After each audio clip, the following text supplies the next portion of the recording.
तो मूवी की स्टार्टिंग में हम एक आदमी को देखते हैं जो कि अपने अपार्टमेंट में अकेला होता है और न्यूज देख रहा होता है जिसमें यूएस और रसिया के बीच चल रहे कॉन्फ्लिक्ट के बारे में बातचीत चल रही थी। और जब वो टीवी देख ही रहा होता है कि तभी इतने में उस रूम का दरवाजा तोड़कर एक स्लिम आदमी अंदर आता है और उस पर अटैक करने लगता है, जिससे कि उन दोनों के बीच काफी लड़ाई होती है और आखिर में वो स्लिम मैन उसे विंडो से नीचे फेंक देता है और नीचे गिरते ही उस आदमी की मौके पर मौत हो जाती है और जल्दी उसका एक स्माइल स्टिकर भी उसके साइड में गिर जाता है। जिसके बाद हमें मूवी के ओपनिंग क्रेडिट में ये पता चलता है कि जिस आदमी की डेथ हुई थी वो कोई नॉर्मल इंसान नहीं था, बल्कि वो एक फार्मर सुपर हीरो था जिन्हें की मिनट मैन के नाम से जाना जाता था। और 1930s और 40s के टाइम के बीच इस ग्रुप की हेल्प से ही अमेरिका ने वर्ल्ड वॉर सेकंड जीता था। साथ ही में मिनट मैन अमेरिका में वो काम भी करते थे जो कि गवर्नमेंट नहीं कर पाती थी। हालांकि जल्दी उनमें से कुछ सुपर हीरोज ने सुसाइड कर लिया और कुछ को कानून तोड़ने के कारण अरेस्ट कर लिया गया था। आगे हम एक ब्लू मैन को देखते हैं जो कि प्रेसिडेंट कैनेडी के साथ हैंडशेक कर रहा होता है। फिर थोड़ी ही देर बाद हम उस आदमी को भी देखते हैं जिसे कि हमने मूवी के स्टार्टिंग में देखा था, जिसका नाम कॉमेडियन होता है और वो जल्द ही कैनेडी को भी मार देता है। जिसके बाद हम एक एस्ट्रोनॉट को देखते हैं जो कि मून के सरफेस पर खड़ा होता है और उसके हेलमेट में हमें अमेरिकन फ्लैग के बजाय वही ब्लू मैन दिखाई देता है। और अब इन सब के बाद हम सेकंड जनरेशन के हीरोज की एक फोटोग्राफ देखते हैं जिन्हें की वॉचमैन के नाम से जाना जाता है। यहाँ पर मैं आपको वॉचमैन के सभी हीरोज के बारे में बता देती हूँ, जिसमें कि कॉमेडियन जिसका रियल नेम एडवर्ड होता है और साथ ही में वो एक फार्मर मिनट मैन भी था, लोरे जुपिटर जो कि एक न्यू सिल्क इंस्पेक्टर होती है, डॉक्टर जोनाथन जिसे कि डॉक्टर मैनहट्टन के नाम से भी जाना जाता है। और सभी सुपर हीरोज में सिर्फ जॉन ही है जिसके पास सुपर पावर्स है, जिससे कि वो किसी भी चीज को इजिली डिस्ट्रॉय और टेलीपोर्ट कर सकता है। एड्रियन जिसे कि ओज़मांडियस के नाम से भी जाना जाता है और एड्रियन का कॉस्ट्यूम एक ग्रीक गॉड की तरह है और जब से वो रिटायर्ड हुआ है तब से उसने अपनी एक कंपनी भी स्टार्ट कर ली है और अपनी आइडेंटिटी को पब्लिक कर दिया है। डैनियल रीबर्ग जिसे कि न्यू नाइट ऑल के नाम से भी जाना जाता है और रोरशाक जिसका रियल नेम वाल्टर है और साथ ही में रोरशाक हमेशा एक मास्क पहने रहता है और वो जस्टिस के लिए काफी डेडिकेटेड भी होता है। जिसके बाद हम ओपनिंग क्रेडिट्स में एक न्यूज रिपोर्ट को भी देखते हैं जिसमें बताया जाता है कि निक्सन थर्ड टर्म में इलेक्ट हो चुके हैं और 1980s तक लोगों की थिंकिंग कॉस्ट्यूम हीरोज के लिए बिल्कुल बदल जाती है और इसलिए वे उन्हें काफी खतरनाक समझने लगते हैं। और अब मूवी की मेन स्टार्टिंग 12 अक्टूबर 1985 से एडी ब्लेक की डेथ की इन्वेस्टिगेशन से होती है। वहीं वाल्टर भी अब क्राइम सीन में एक ग्रैपलिंग गन के साथ पहुंच चुका होता है, जिसके बाद वो सर्च करते हुए एडी के अपार्टमेंट में पहुंच जाता है जहां पर उसे कॉमेडियन की कॉस्ट्यूम और वेपन्स मिलते हैं जो कि एक फॉर्मर मिनटमैन और वॉचमैन होता है। साथ ही में वॉल्टर एक जर्नल भी लिख रहा होता है जिसमें वो कॉमेडियन की डेथ के बारे में लिखता है। जिसके बाद वो एक पुलिसमैन को मारकर बिल्डिंग से भाग जाता है। इसी बीच हम डैनियल को देखते हैं जो कि होलिस मेसन के घर में होता है जो कि फर्स्ट नाइट ऑल थे।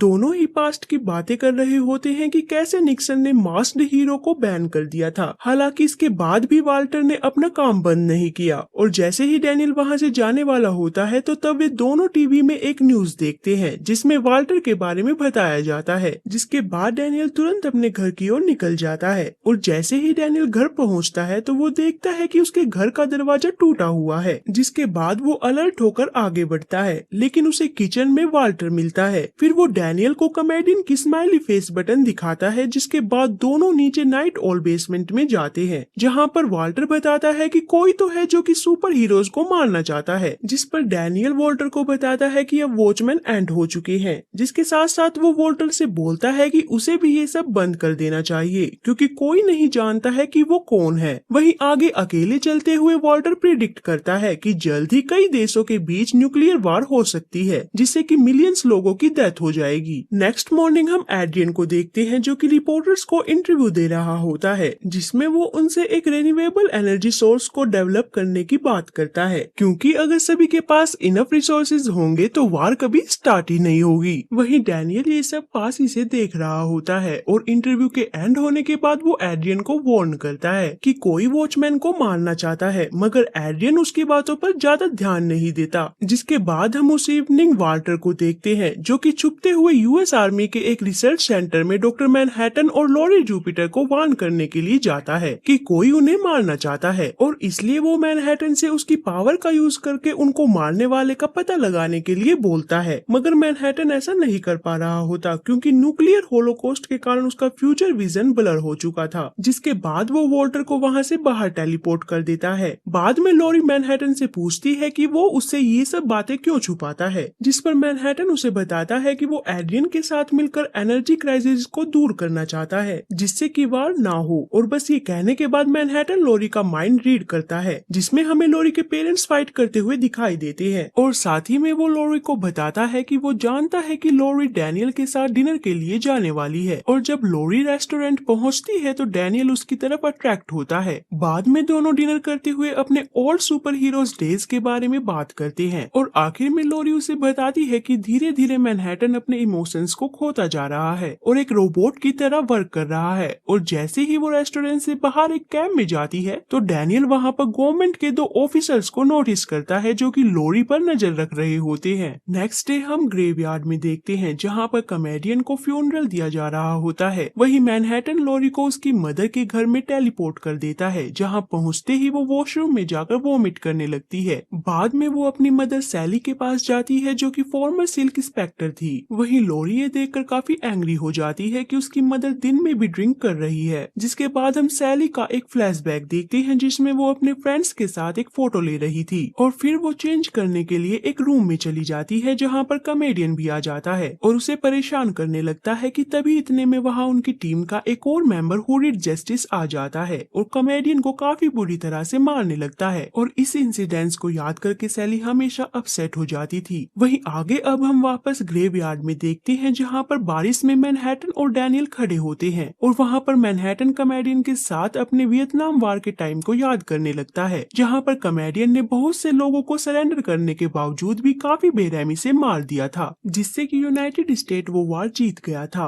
और एक दिन वार एंड होने के बाद मैनहट्टन और कॉमेडियन बार में मौजूद होते हैं जहाँ पर एक वियतनामीज वुमेन आती है और कॉमेडियन को बताती है कि वो प्रेग्नेंट है, मगर कॉमेडियन काफी ड्रंक होने के कारण उसकी मदद नहीं करता बल्कि उसकी और उसके कंट्री की इंसल्ट करता है, जिसके रिस्पॉन्स में वो वुमेन एक टूटे हुए ग्लास से उस पर हमला करती है, जिससे कि कॉमेडियन काफी एंग्री हो गया था और मैनहट्टन के मना करने के बावजूद भी वो उसे शूट कर देता है, जिससे कि उसकी डेथ हो जाती है। और जब मैनहट्टन उसे पूछता है कि उसने उस लेडी को क्यों मारा तो तब कॉमेडियन उसे बताता है कि तुम चाहते तो उसे रोक सकते थे लेकिन तुमने ऐसा नहीं किया। और बस ये सुनकर मैनहट्टन उसे बताता है कि वो धीरे धीरे अपनी ह्यूमैनिटी खोता जा रहा है। वहीं अब एड्रियन भी कॉफिन को देखते हुए अपनी वॉचमैन की मीटिंग को याद करता है जहाँ पर वो सभी के सामने ह्यूमैनिटी की हेल्प करने का एक प्लान बता रहा था। और वहाँ पर कॉमेडियन ने न केवल उसका मजाक बनाया था बल्कि उसके प्रोजेक्ट को भी जला दिया था। और आखिर में डैनियल भी कॉमेडियन के साथ अपने उस इंसिडेंट को याद करता है कि जब वे दोनों दंगों को शांत करने के लिए गए थे तो तब कॉमेडियन ने प्रोटेस्टर्स को मारा था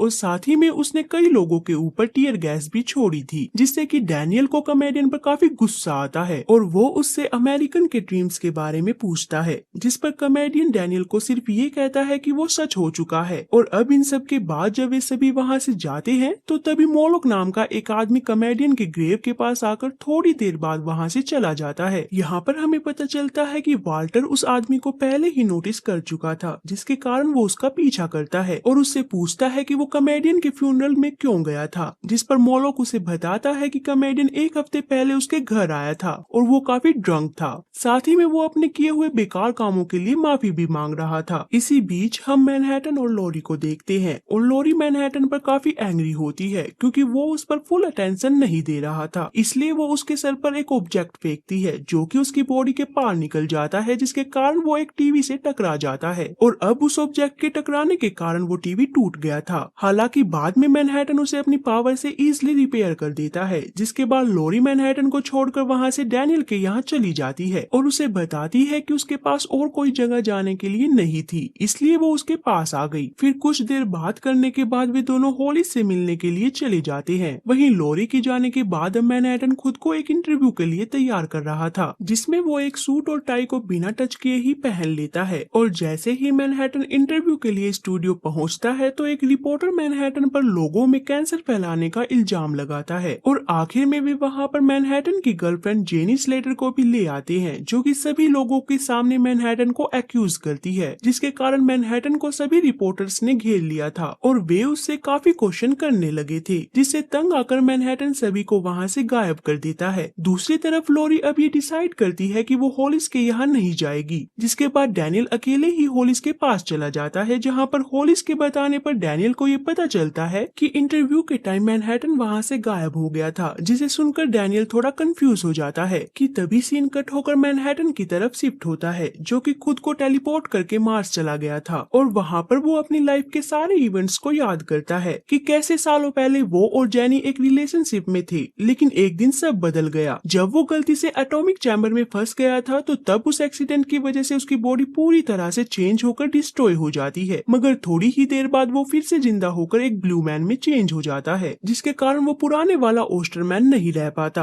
बल्कि वो अब डॉक्टर मैनहट्टन बन जाता है। वहीं आगे न्यूज में भी अब ये बात बताई जाती है कि इस दुनिया में सुपरमैन का वजूद है और वो सुपरमैन एक अमेरिकन है, जिसके बाद वे लोग डॉक्टर मैनहट्टन को ये बताते हैं कि उन्हें एक लोगो की जरूरत है, इसलिए वो अपने सर पर एक हाइड्रोजन एटम का सिंबल बना लेता है। फिर प्रेसिडेंट निक्सन मैनहट्टन को वियतनाम वार में जाने के लिए बोलते हैं, जिससे कि वो वार एक हफ्ते में ही खत्म हो जाती है। वहीं इन सब के बाद एक दिन मैनहट्टन की मुलाकात लोरी से होती है और उस मुलाकात के दौरान मैनहट्टन उससे अट्रैक्ट हो जाता है, जिसे देखकर जेनी काफी अपसेट हो गई और उसे छोड़कर वहाँ से चली गई। बस यही कुछ चीजें याद कर मैनहट्टन हमेशा दुखी हो जाता था, मगर अब उसे लगने लगा था कि वो ह्यूमन से बोर हो चुका है, इसलिए वो मार्स पर ही रहने का डिसाइड करता है। दूसरी तरफ अर्थ पर कुछ गवर्नमेंट ऑफिसर्स मैनहट्टन के वहाँ से जाने के लिए लोरी को ब्लेम कर रहे थे, जिसके कारण वो काफी गुस्सा हो जाती है और उन ऑफिसर्स को वार्न करती है, जिसके दौरान वहाँ दो साइंटिस्ट आते हैं जो कि उन्हें बताते हैं कि उन्होंने मैनहट्टन का पता लगा लिया है, वो मार्स पर है, जिसे सुनकर वहाँ मौजूद सभी लोग घबरा जाते हैं। और इसी के साथ इस मूवी का फर्स्ट पार्ट खत्म हो जाता है। गाइस, इसका सेकंड पार्ट मैं चैनल पर जल्द से जल्द अपलोड करने की कोशिश करूंगी, तो मिलते हैं फिर इसके